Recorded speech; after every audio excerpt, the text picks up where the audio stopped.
everyone.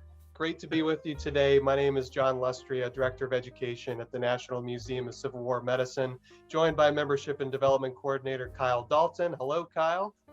Hello again. And we're doing a history happy hour where we're talking about the Civil War medicine origins of mixed drinks. So we're going to be making some cocktails for you all today. Unfortunately, we can't share them with all of you, which would be very fun. Feel free to mix along with us, or after the fact, once the video is done, it'll continue to live on both the Facebook page and our YouTube channel eventually. So feel free to mix along with us, or perhaps after the fact, whichever you prefer. And I think we'll have a good time today. I see a number of you already sounding off in the comments. It's great to hear from you all.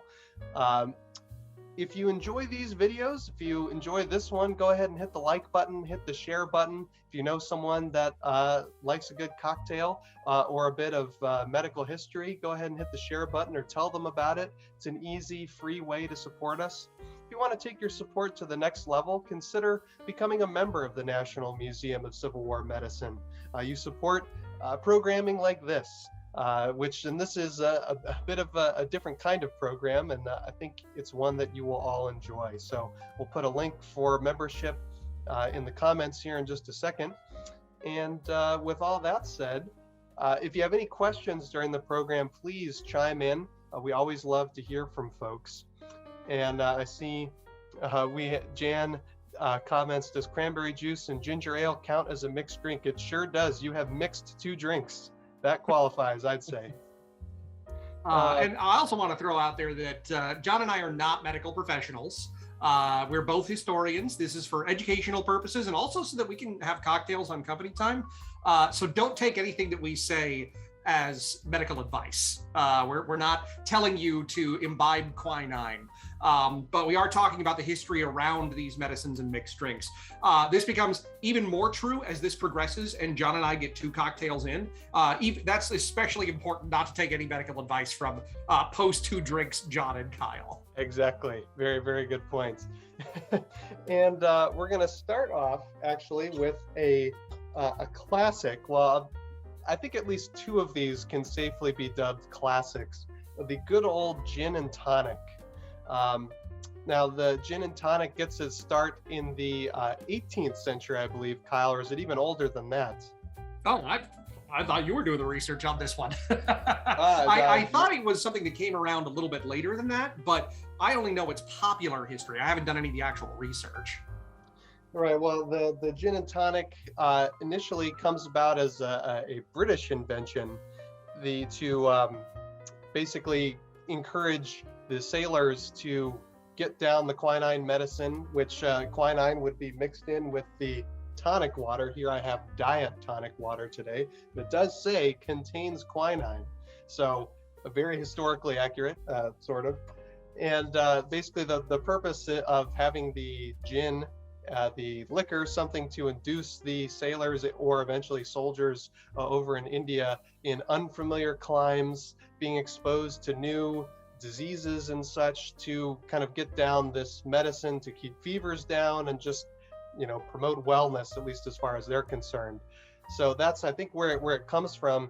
And this type of cocktail, not a gin and tonic, but in this case, sort of a whiskey and tonic, was used during the Civil War on occasion. Here you see this Harper's Weekly illustration where soldiers in the trenches around Petersburg are being issued a ration of whiskey in addition to the quinine to get it to go down. So used during the Civil War as well. But this is very much a kind of wartime military creation of sorts in order to, promote health and welfare among the troops and kind of keep the fevers down and such. And again, the origins go back well before the Civil War, but it was still, thought of medicinally during the Civil War. And so not every medicine in this period is really effective. Is quinine one of those snake oil things? Is it bad for you? I mean, obviously it's in modern grocery stores, but how effective is it really? It is very effective. And what I often say, it's most effective as a treatment for malaria. But it also does have kind of anti-fever properties. I mean, to kind of treat the symptoms of a fever. I mean, if you have something like typhoid fever, you need a little bit more than just quinine to help you out. And same with malaria as well. It's just a component that's still in malaria medications today, along with other things that I don't know about because I'm not a doctor. But quinine is an effective treatment for malaria, and it was prescribed liberally during the Civil War. And while there are plenty of ineffective Civil War medicines, or even downright harmful Civil War medicines, see mercury, quinine is one of the more effective ones in the Civil War surgeon's toolkit. Now, the drink that I'm going to be making today, I'm using a product from our neighbors across the street from 10th Ward, just right across the street from the museum in downtown Frederick. This is labeled as their Genever-inspired gin, which is 50% gin and 50% whiskey, or at least, kind of distilled whiskey. Yeah, it's kind of an interesting product. It's for whiskey and gin lovers together. We can unite. And the reason why this is interesting for this particular cocktail, of course, the classic gin and tonic involves gin, which is what this is, but the Civil War image I just shared with you all involved whiskey and quinine, which is also kind of what this is. So a 2-for-1 special here. Now, my ratios, I'm not as much of a professional as Kyle is when it comes to making cocktails and such. So my ratio. That's a pretty low bar because I am not a professional. Well, that too. But Kyle, you see, he's got a jigger and a shaker and all that sort of thing. I'm just gonna pour a little dash. So we got this. I've had this glass chilling in the freezer for the day. Got some ice in it. Just a dash. There we are, something like that. And I also don't have nearly as much table space as Kyle does, so bear with me. So once you got the gin in there, kind of give that a little bit of a swirl. And then got our tonic water here. Here we are. And basically just top it off. This is one of the easiest cocktails to make. It's nice and simple. It's also an easy one to go out and order because every bar will have something like this. And it's kind of hard to mess it up, though not impossible. Okay, there we are. And you don't want to stir it too much to kind of mess with the carbonation of the tonic water, but just give it a little rummage there, and voila, you've got a gin and tonic. So you will not catch fevers in India or the Deep South. Well, theoretically. You got to give us some tasting notes. You got to tell us what flavors are coming through. Yeah, you definitely get the herbaceousness of the gin, and also some kind of citrus going on. I'm not sure if that is coming from the tonic water or something, probably not, or if that's part of the gin as well that's in there, but definitely getting some herbal floral notes from this as well. And I do taste just sort of a hint of that kind of like a malted barley whiskey thing, which is definitely a feature of this particular gin that I'm using. But it makes for a nice drink. It's pretty refreshing.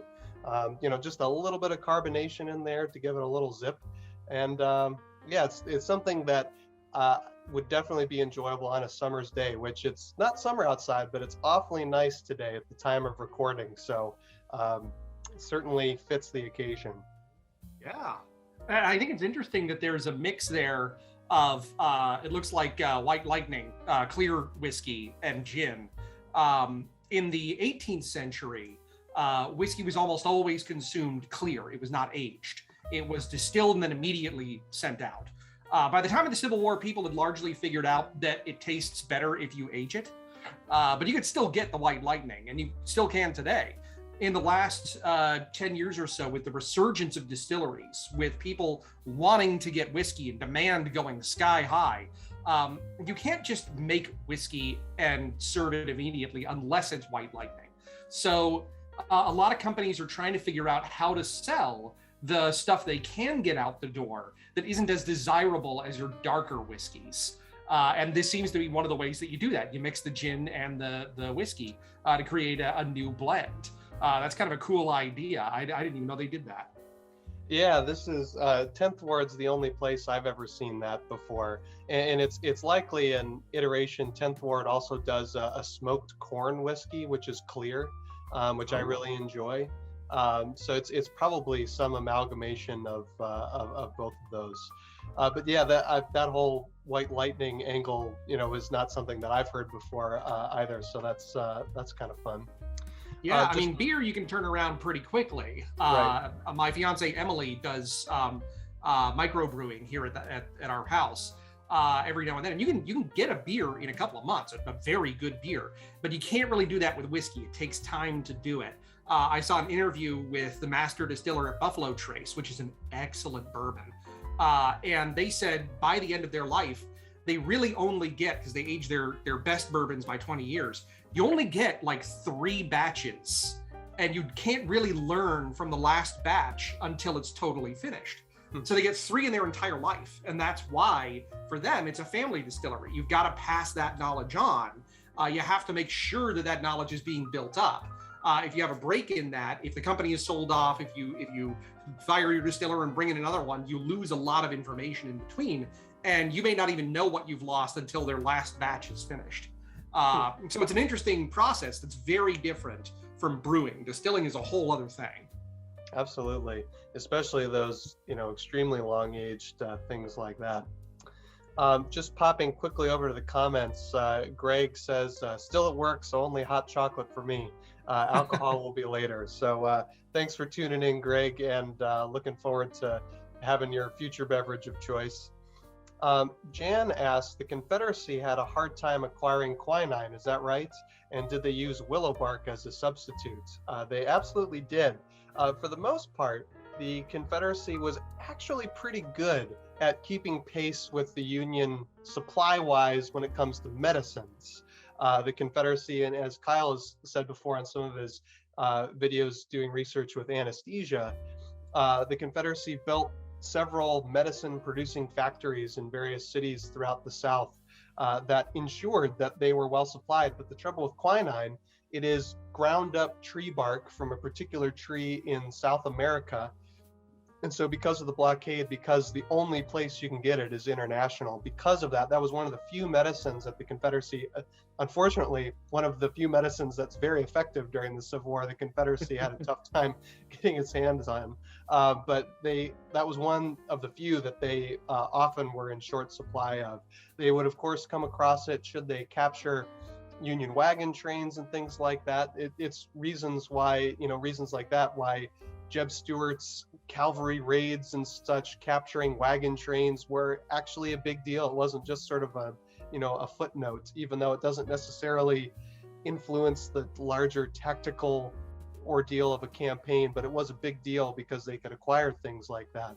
I don't know what they used as a substitute, or if they tried to substitute anything. Do you know anything about substitutes, Kyle? Not for quinine. I do know that quinine, though, was also something they prioritized in running the blockade. Like anesthetic agents, like chloroform and ether, the prices went up. There were a lot of military goods and clothing and things like that didn't get through the blockade because it didn't go up in value as much as other goods. But medicines did. In fact, there's a merchant in, I think, North Carolina, who writes to his agent, who's running these ships through the blockade, and says, stop bringing me chloroform. I've got as much as I can carry. So they're clearly prioritizing certain kinds of medicine through the blockade. And I know that quinine was one of those. It's still a reduction for sure in how much got through in peacetime, but they are prioritizing it. They're making the effort to get it through. That's wild. I haven't heard that. It's like, please, no more chloroform. We've got enough anesthesia. If that's not, evidence of them having plenty of anesthesia during the Civil War, I don't know what is. Please stop. We have too much anesthesia. Well, at least for that merchant in that place, it was more than enough. Sure.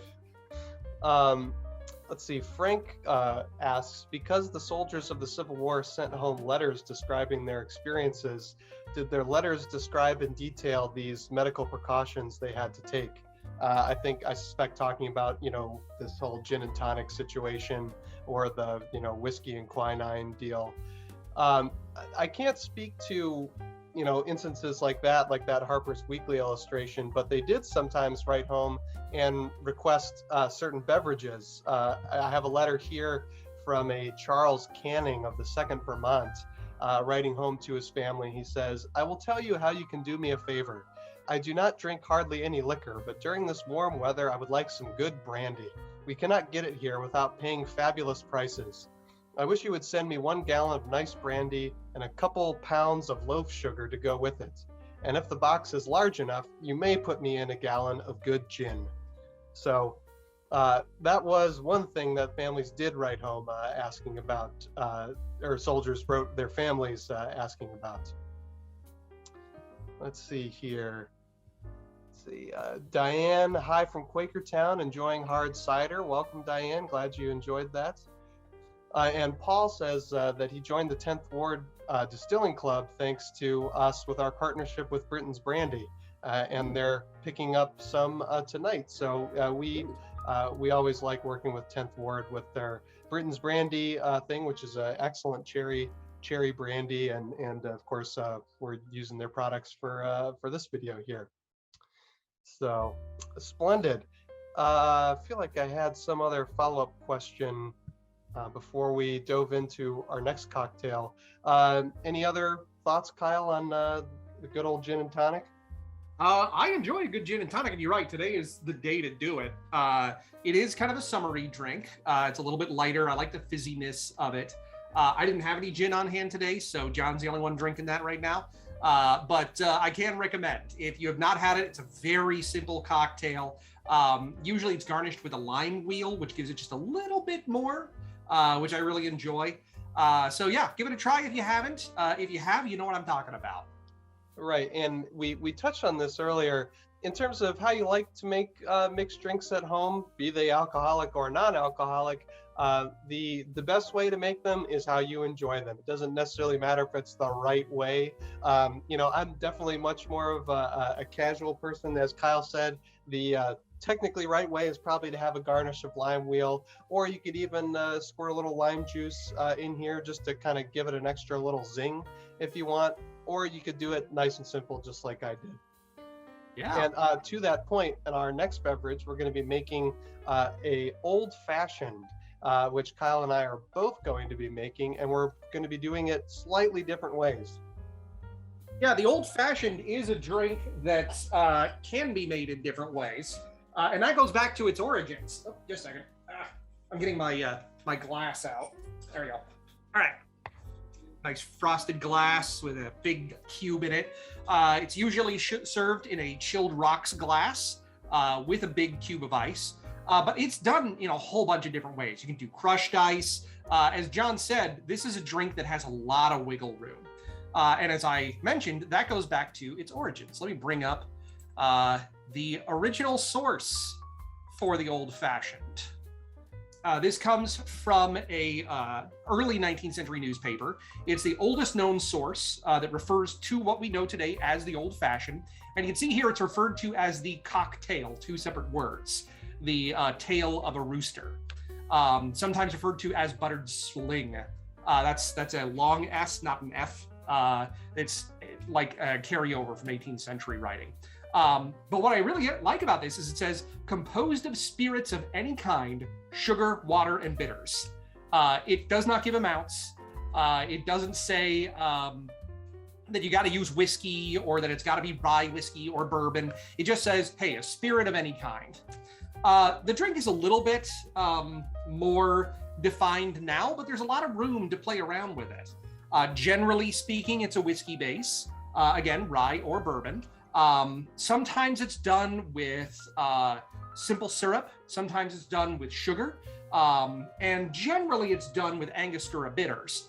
But you can do it with a whole bunch of different ones. You can do it with, I have one here. I have sarsaparilla bitters to make it a frontier old fashioned that I think is a nice, fun twist to it. But what's also interesting about this is that it identifies the cocktail as something specifically democratic, as something specific to the American experiment. It does so in kind of a tongue-in-cheek sort of way. It says, is supposed to be an excellent electioneering potion, inasmuch as it renders the heart stout and bold, at the same time that it fuddles the head. It is said also to be of great use to a Democratic candidate because a person having swallowed a lot of it, is ready to swallow anything else. So there's this sort of tongue-in-cheek idea that it's being used to sway elections. But it is democratic in a sense, in that this is the shift away from the previous generation, the 18th century mixed drinks, which are punches. Punches are generally served in bowls. From those bowls, either you would ladle it out into smaller glasses, or in many cases, you would drink straight from the bowl. You'd lift the whole thing, drink out of it, and pass it on to the next person. The point is that mixed drinks in the 18th century were a communal experience. Everyone at the table drank from the same bowl, either literally or by pouring it into glasses. In the early 19th century, as individualism is becoming a more prominent part of American society, cocktails are being individually glassed. It's a single glass with one drink made just for you. So this is where the old fashioned comes from, where the cocktail comes from. And through the Civil War and into the late 19th century, cocktail didn't refer to all mixed drinks that were in a glass. Like the gin and tonic would not count as a cocktail in the 19th century. It was a class of mixed drinks, kind of like how sours are a separate thing. But now, of course, cocktail means everything. And that would be very confusing to say, give me a cocktail, and have them know that it's supposed to be the cocktail and not a cocktail. So that's why it's now called the old fashioned. It's the first mixed drink, the first cocktail that's served in an individual glass, as far as we know. Fascinating. That's such an interesting thing about how, where cocktails came from when they first came on the scene, and how they've evolved even just since the Civil War, to how we think of them today just as cocktails, synonymous more or less with mixed drink, whereas back then they were pretty simple, or pretty separate terms. The gin and tonic, is kind of technically a cocktail, but it's more of a mixed drink born out of necessity, military necessity, and having a specifically medicinal origin. The old fashioned has, more sort of cultural implications as being, for one person. The whole idea that mixed drinks were basically communal is fascinating to me. I didn't know that. Got a lot of good folks, good questions in the comments. Diane asked, was there a high alcoholism rate on either side during the war? And a related question, Cindy asked, what were the policies about making sure soldiers were not fighting while under the influence? The tough thing to answer there is, how we might define or think about alcoholism. So if you were an alcoholic, for one thing, you would potentially be turned away from the army. You wouldn't be allowed to serve because it was thought, that alcoholism was basically a moral failing back then, and serving your country was an honor. And so you wouldn't want to, bring dishonor on the country and all that sort of thing. And so you just wouldn't be allowed in. However, drinking while in the service, they were pretty lax with. There would be, some pretty mundane punishments. You might have to wear some sort of sign, around you or something. Kind of public humiliation, stuff like that. But while you're intoxicated in camp, they might just kind of throw you in the hospital and say, just let you sober up overnight. We have a article on our blog about alcoholism in the Civil War. I'll drop a link in the comments, but the reported cases of alcoholism level drinking are actually quite low during the Civil War, and a pretty, at least to my mind, shockingly low number of both cases and fatalities during the Civil War related to alcohol. Less than 1,000, certainly just maybe 100-ish, couple hundred fatalities, and not all that many cases, just a couple thousand total cases. It is true, though, that there's a lot of drunkenness as a whole. So we also have to bear in mind that the sources may not be, it's kind of like that what's that story about like the aircraft engineer in World War II, and he looks at this diagram and it shows where all the bullet holes in the planes that came back were. And they're like, oh, that's the part we have to reinforce. And he goes, no, we need to reinforce the parts where there are no bullet holes, because those are the planes that didn't come back. It's kind of the same thing where alcoholism is widespread in the era. Interestingly, and how they would define alcoholism versus how we would define it is also worthy of note, because yes, they just drank so much more than we do, which maybe is where we're about to get to. And yeah, that brings us to the whiskey. I like using Old Grandad bottled in bond. It's a pretty affordable one. It's fine on the rocks or straight, but it's not so good that you're ruining it by putting it in a cocktail. When I visited my parents, I made them some cocktails back in Idaho in December, and the only whiskey they had in the house was Buffalo Trace, and those were amazing cocktails, but I felt kind of bad using Buffalo Trace for that. This one I don't feel so bad about. It's a perfectly serviceable one. It's very tasty. It really accelerates your cocktails. So we're going to use 2 ounces of this after we prepare the glass.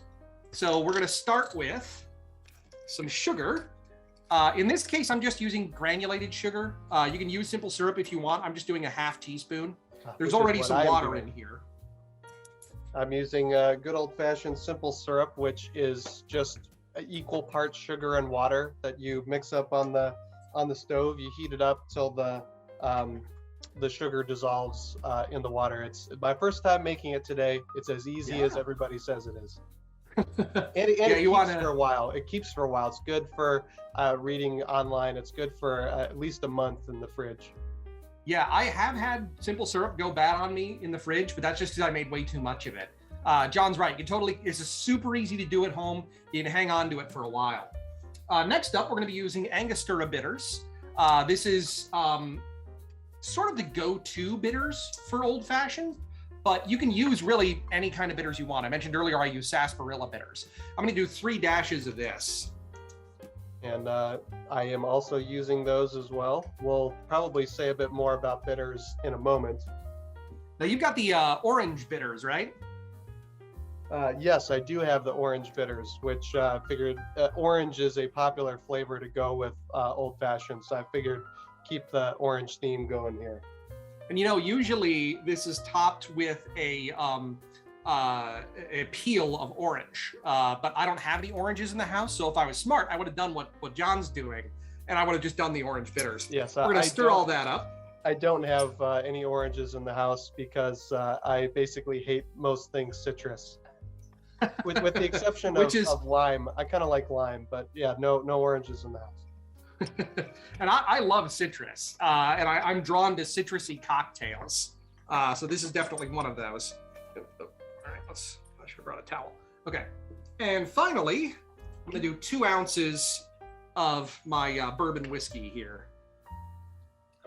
And I am using a Japanese whiskey, just because that's what I have on hand. It's Akashi whiskey, which, speaking of, because of course everything relates to the Civil War, Kyle has been doing some extensive research on how the American Civil War came to Japan in the 1860s. There will eventually be a forthcoming blog post about it, but Kyle, you want to drop any kind of tidbits of information that are particularly wild? Sure. So what I'm looking at specifically is the USS Wyoming. She was a warship dispatched by the U.S. Navy to try and chase down the Alabama.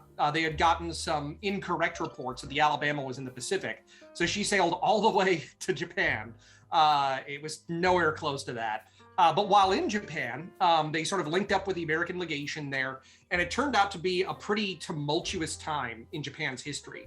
The battle between modernization and tradition, the breakup of the shogunate, the collapse of the feudal system, all of those things were coming to a head. And the USS Wyoming was involved in a brief naval battle, the Battle of Shimonoseki Straits. It's the first time that the US claimed a naval victory over Japanese forces. And the surgeon on that ship kept a diary the whole time.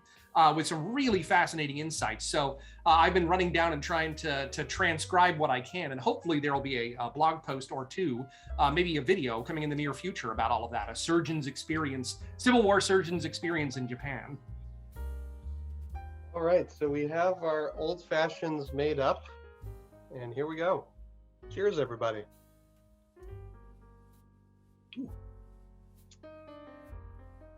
It's too much sugar on my side. I think I was using the wrong measure there. It's a little sweet, but I do love bitters and whiskey. You just can't go wrong with it. Yeah, it is nice. So I actually don't make a whole lot of cocktails. I mostly skew beer myself, but definitely that orange bitters is really interacting nice with the whiskey. I could do without the simple syrup as well. I mean, I put the simple syrup in there because that's what you're supposed to do. Definitely, you can taste the sugar in there. It's I mean, it's not bad. It definitely cuts the kind of intensity of the whiskey that some people don't really care for. You know, some people don't like the smokiness, the burning sensation, and just the, you know, that type of flavor. I happen to really love that flavor, which is why I typically, when I have whiskey, I just have it neat. So in my mind, this is like, why would I make an old fashioned for myself when I could just have neat whiskey? But you can definitely taste the sugar. And if you're not really a big whiskey fan, this is a great option if you kind of want to try some, but you don't want to just dive headfirst into it. And it's, I think, really pleasant. And the bitters, just like you said, add that extra little kind of zip to it. Now, I can see myself on the screen now, positively glowing like something out of Poltergeist. I'm going to go mess with these curtains to try and solve that. John, do you want to talk a little bit about whiskey in medicine while I do? Yes, whiskey. I'll just put up a way image real quick and cut. Yes, well, actually, before I talk about whiskey and medicine, popping over to the comments real quick, and there you see Kyle's, in a portrait of Kyle's cat, Fergus, which I'm sure he'll speak on when he returns. Quickly in the comments, Paul says, for colonial alcohol history and punch recipes, I highly recommend the book Taverns of the American Revolution by Adrian Coverts. Also colorful illustrations. That sounds like a really fun read. And it's worth mentioning as well that if you want 19th century recipes, so Paul's recommending 18th century recipes there. If you want 19th century recipes, there is available for free online the, I think, very first book which ever gave listed recipes for cocktails, which was published in 1862 during the Civil War. It's called How to Mix Drinks, or The Bon Vivant's Companion. I love the title of that. And I'll drop a link here in the comments.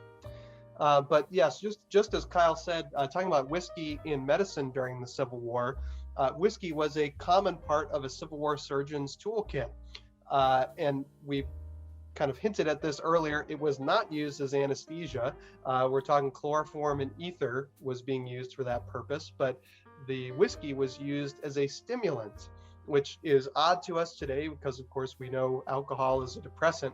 But that kind of burning sensation that I was just talking about, that whiskey and bourbon and such gives, it was thought that that would kind of energize a soldier, either shortly after being wounded or after surgery, to kind of give them a little bit of a boost.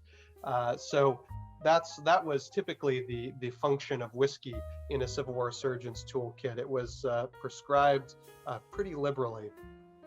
And one other thing, just to clean up something that we mentioned earlier back when talking about quinine, someone asked what the Confederacy would use to substitute for it. And John Willen, who is a doctor and is one of our volunteers and members, he is always in the comments helping me out with things I don't know. John Willen knows the answer to this, things the Confederacy would use in place of quinine: dogwood, willow, which is what I believe the original commenter suggested and wondered about.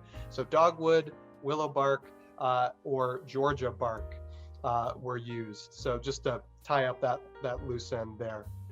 Hey, maybe John could join us the next time we do this. Yes, absolutely. There we are. Yeah, oh, right. Yes, I was going to post the How to Mix Drinks, a Bon Vivant's Companion, the 19th century cocktail book. And it's, again, available for free online. Now, you'll notice as you go through this, one difference in cocktail recipes between now and then. I mean, a lot of modern cocktail recipes, of course, include sugar or simple syrup like the one that we just made. But almost every single drink in this book involves pretty extensive amounts of sugar, and that's partially because sugar just wasn't kind of baked into so much of our food and diet back then as it is today. Remember, there was a British man in the early years of the American Revolution. His name escapes me now, but he traveled up and down the colonies right about the time that the war broke out, and he wrote that American women, he was trying to show his British audience how different the colonies were and how similar. He said, American women are all very beautiful, but they all have very bad teeth. And he said, it's on account of the hot bread they have with every meal. It's not. It actually came from how much sugar they were imbibing. It was a stop on the triangle trade, as we know it today. It's really more of like a dodecahedron trade, but they would naturally come up to the American colonies before going to Europe. If you try to sail straight to Europe from the Caribbean, you're going to have a real bad time. It makes a lot more sense to follow the trade winds and currents up along the eastern seaboard and then take them across the North Atlantic, which means that all of these ships carrying all of this sugar are stopping on the way. And so sugar was widely available in the American colonies. One British visitor to the American colonies said that their tea was like syrup. There was so much sugar in it.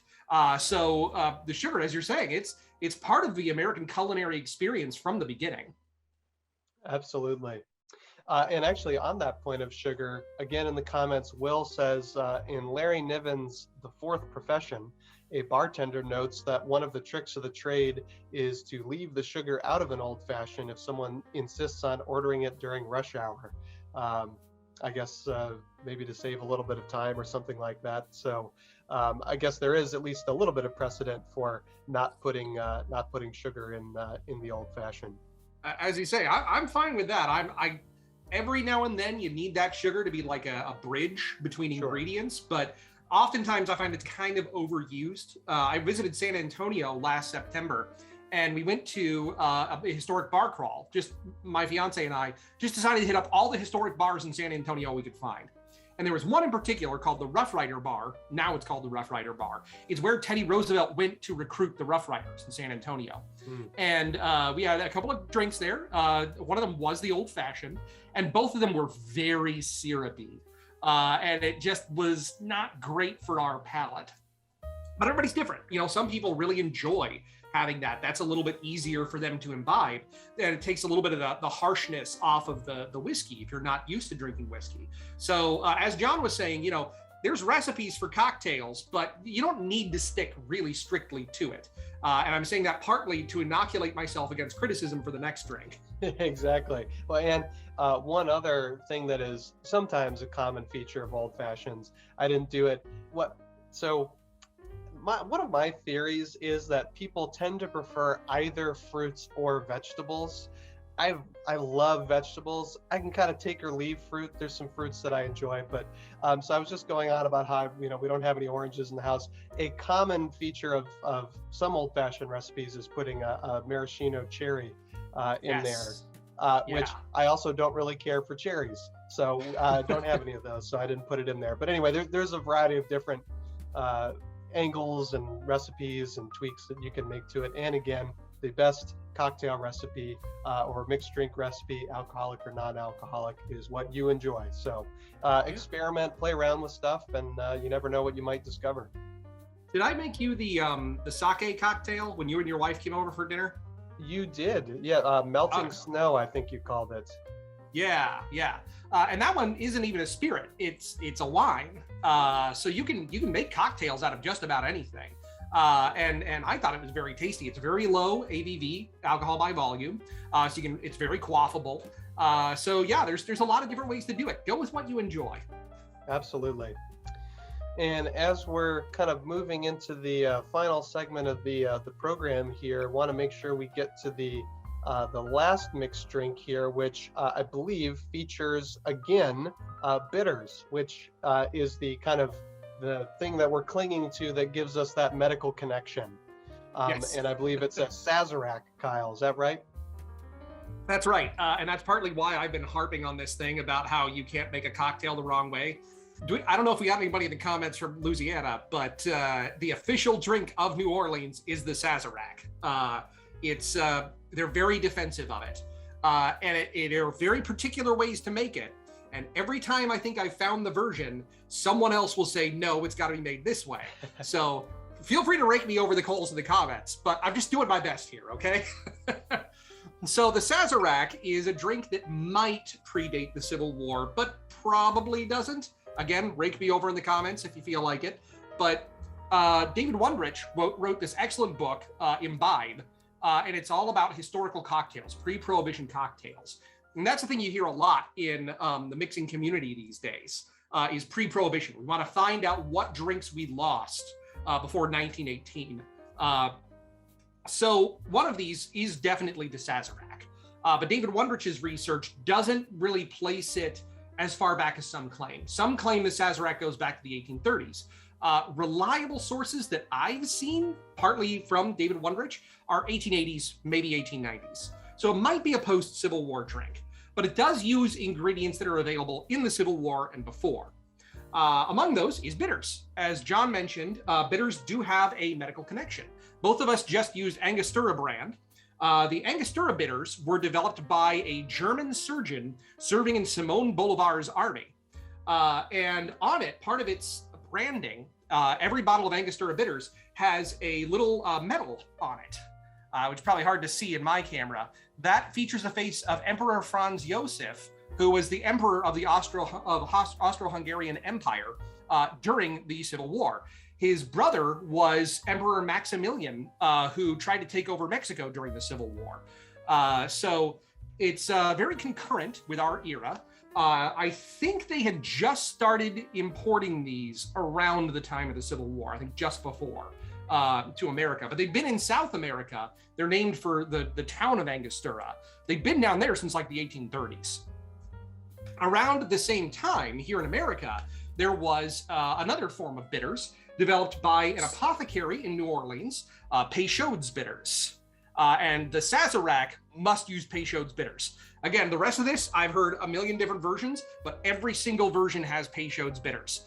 He was a New Orleans resident and apothecary, and he developed these bitters for his patients.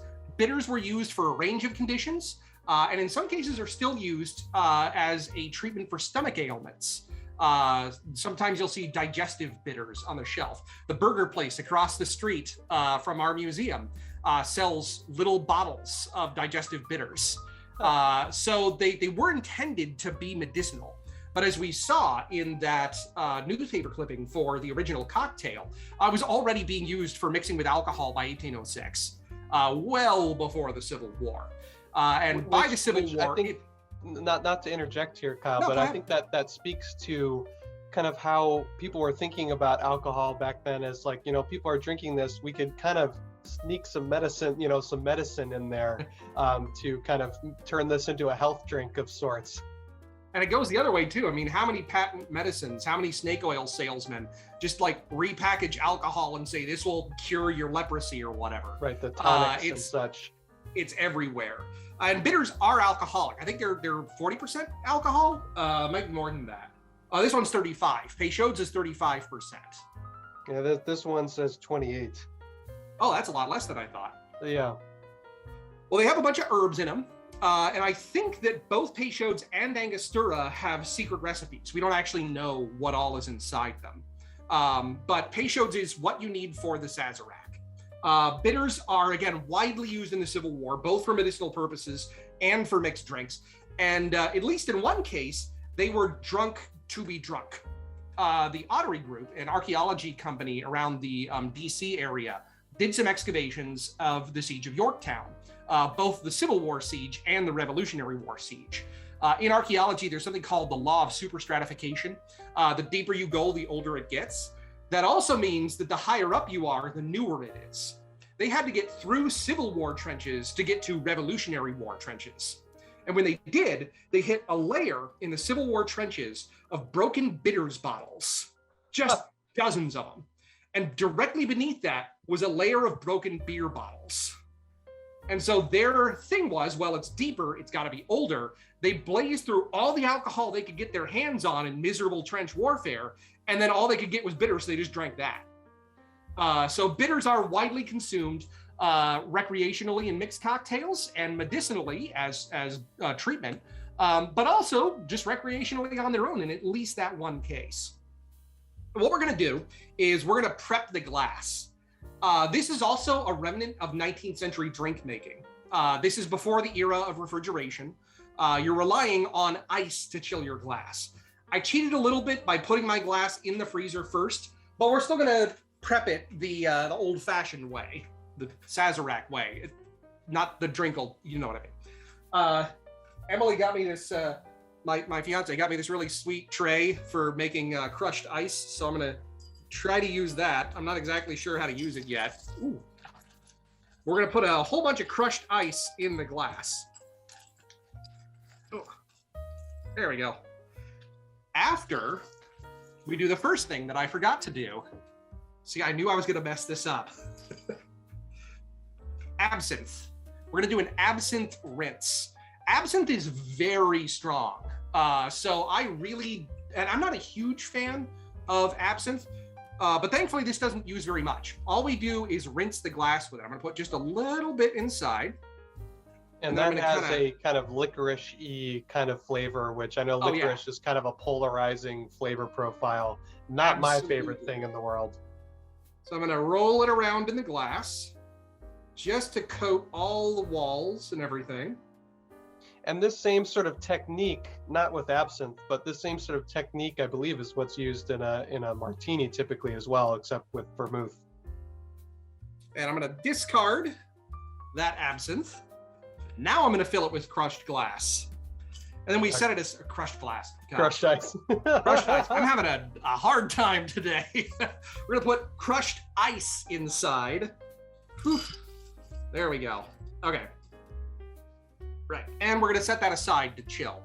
So that's often how you would prep a glass in at least the late 19th century, because you don't have refrigeration. You can't just freeze it and pull it out.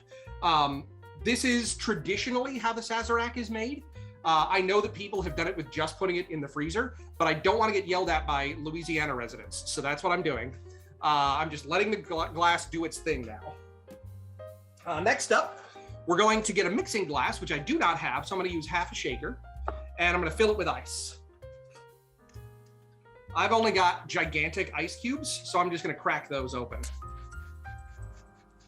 And I love too how kind of involved this is, because it speaks to sort of what an event kind of making a cocktail was in the 19th century. I mean, it didn't have to be that way, and it certainly, I'm certain, wasn't always that way.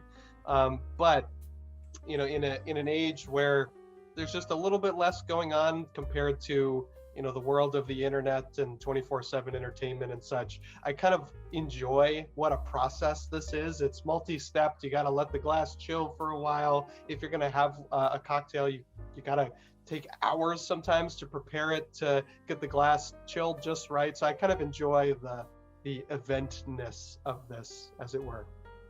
Yeah, it's a fun show. For sure, and it's fun to do. It's a simple enough task, even if some of the ingredients can be kind of expensive. Speaking of, we're going to use cognac. One of the reasons that the Sazerac recipe is not totally agreed on is that some of these ingredients were not as available.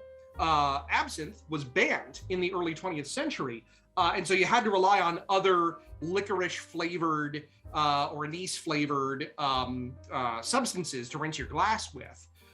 So the absinthe is what you're supposed to use, but there are versions of it, published versions, historical ones, that don't have that. The same is true of the cognac. The original relied on cognac, and that's where it got its name from. There was the Sazerac Cognac, a company that would import it. And that's why it was called what it was. Side note on that, my fiance's grandparents were really into mixed drinks. And she has some really cool stuff that she's inherited from them, including this gem, this license plate from their house. Love that. But among their possessions that she inherited is this professional mixing guide from Angostura. Angostura published this in 1945, and they give a whole bunch of recipes in here for all kinds of things. But I thought that their Sazerac entry was especially interesting. Here it is. The Sazerac cocktail is the property of the Sazerac Company Incorporated of New Orleans. Those are the same guys who brought in, and still do, they still exist, the cognac. They produced the famous Sazerac from the same formula in use for over 100 years. That's the official line of the Sazerac Company. Whether or not that's true, we talked about that a little bit. This may be obtained in the original bottle at better packaged goods stores. Out of respect for the property rights of others, no attempt is made herein to list any recipe for the Sazerac. So they just straight up say, like, hey, you got to go to them. That's great. We got a great question in the comments from Valerie. Where were they getting all this ice, especially in the South? It's the same way they did it in the 18th century. Winters were, generally speaking, and this is a very broad brush, a little bit colder back then. And you would use a ice well, and you would just carve out of the river, or whatever river or body of water you have nearby, and pack it in there deep and cover it with straw and hay, just trying to keep it from melting. And in most cities, you'd be able to do that. There's a existing one in the city of Alexandria, near Gadsby's Tavern in Alexandria, Virginia. You'll find an original 18th century ice well down there. And you can see how deep it goes, how deep it would have to be to survive summers out here. But most places did have ice available. If you were in San Francisco or Charleston, South Carolina, you could almost certainly get ice at pretty much any bar of repute, and even a lot of those that weren't of repute. So I've poured my cognac into the jigger. It's a ounce and a half. So we're gonna pour that into our improvised mixing glass. And I'm gonna add a little bit of sugar to this as well. It's usually calls for a sugar cube that you would muddle into your mixing glass. But I don't have sugar cubes, so I'm once again amending this recipe, and I'm sure someone's gonna yell at me for it. So we're gonna take our sugar, add that in. And finally, a few dashes of Peychaud's bitters. Right, the star of the show, at least as far as we're Star of the concerned. show. In one version of this, I saw it said to drown the sugar in bitters. I'm only doing 3, but at least that recipe said do a lot more. And now we're going to stir it up.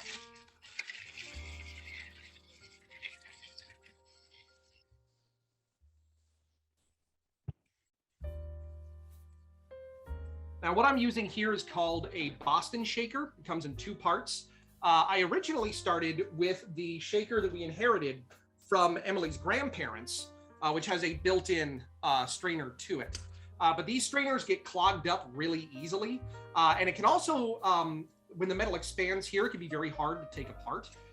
So I'm not as big a fan of these, even though they're really cool. The Boston shaker is a lot easier to use. But to strain it, you've got to have a separate strainer. So I'm using a Hawthorne strainer. That's what this is called. Put that over and discard the ice. It should be nice and chilled now. And there we go. All right. All right. And then what shade the coloration on your end is a little tricky. What kind of color is that? It looks a lot like whiskey or brandy. It looks pretty straight. Sure. There's not really been a change in the color with the bitters and the sugar. Those get absorbed pretty quickly. So it's still got a very amber color to it. Gotcha. I wasn't sure if it looks kind of pink adjacent in this light, and so I wasn't sure if it was brown or in fact. Yeah, it's brown. Okay. The lighting here is kind of weird. My curtains are not very effective, as you can tell, but it is kind of an amber color. This lemon here, which I hope is coming through, is yellow. We're going to take a slice off of that, and hopefully not my fingers. Excellent. And then we're going to express the peel over the top. We're just going to squeeze it a little bit to get the oils and juices of the lemon over the top of it. It helps with the aromatics when you lift it and drink from it. You smell the lemon off the top.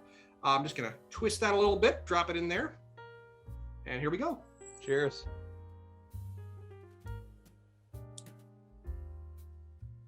Oh, that's better than the last time I made it, actually.